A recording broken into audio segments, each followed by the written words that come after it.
Vous n'avez pas levé votre âme à la vanité. Vous avez un cœur pur. Vous avez des mains propres. Un cœur pur. Un cœur pur signifie qu'il y avait un feu pur. David a dit, Seigneur, sonde mon cœur. Seigneur, teste les intentions de mon cœur. Parce que la Bible dit que le cœur est trompeur et désespérément méchant. Et il dit que lui, l'Éternel, il sonde les cœurs. Lui, l'Éternel, il sonde les cœurs. Moi, l'Éternel, je teste les cœurs.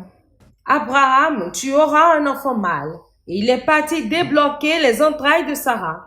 Abraham, je désire entrer en alliance avec toi, mais avant cela, je te ferai traverser le feu. Ce que je suis sur le point de faire avec toi, Abraham, est au-delà de cette dimension. Tu seras un père dans les dimensions célestes. Il se souvient que dans le règne des séjours des morts, il est celui qui gouverne toute âme qui est sous l'alliance d'Israël. La Bible parle du sein d'Abraham. Abraham était le gardien de cette dimension. Abraham est l'un des 24 vieillards. Abraham, tu auras des enfants. Il avait bloqué les entrailles de Sarah. Abraham a prié, il a fait tout ce qu'il pouvait. Aucun enfant ne venait. Anne, j'ai besoin d'un enfant venant de toi. Mais si je te donne beaucoup d'enfants, tu perdras la capacité de dédier celui-ci. Je te ferai traverser le feu. La deuxième femme de ton mari aura beaucoup d'enfants que possible. Mais tous ces enfants sont inutiles. Il ne s'agit pas de combien d'enfants tu possèdes, mon frère. Il s'agit de celui sur qui la main de Dieu est. Dieu a dit, je suis sur le point de faire quelque chose à travers ta lignée. Anne, mais j'aimerais que tu passes par la classe de l'attente. Je te purgerai dans la classe de l'attente. Ce qui tuera ton désespoir. J'aimerais tuer toutes les choses en toi avant que Samuel ne naisse.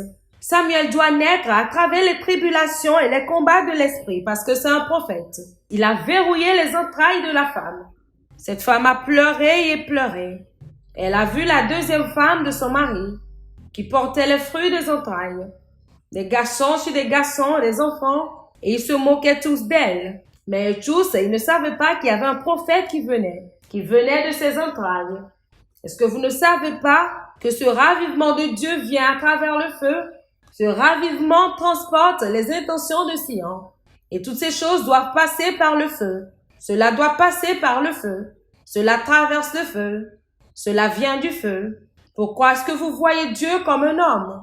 Les voies de l'esprit sont plus profondes et plus hautes que les voies de l'homme. Ce que vous appelez le retard est une préparation. Ce que vous appelez le retard, un temps de Sion. Vous ne savez pas que la Bible dit que 1000 ans sur la terre, c'est un jour dans Sion. Avez-vous des mains propres? Avez-vous un cœur pur? Avez-vous permis au feu de Dieu de vous purifier? Lorsque vous êtes né de nouveau, votre cœur n'est pas né de nouveau. La nouvelle naissance, c'est une régénération de votre esprit. La Bible dit de laisser de côté toute méchanceté et de recevoir l'humilité pour être gravé dans la parole, afin que par cela vos âmes soient sauvées. Alors, si vous avez de la méchanceté dans votre cœur, vous avez la tromperie dans votre cœur. Vous êtes rempli de rien. Maintenant, Paul dit de venir sous le feu du Saint-Esprit parce qu'il y a la purification des cœurs et cela vous qualifie à entrer dans les lieux élevés de Sion. Personne n'entre dans les fréquences de Sion et demeure la même. Votre croissance dans l'esprit fait décroître votre carnalité.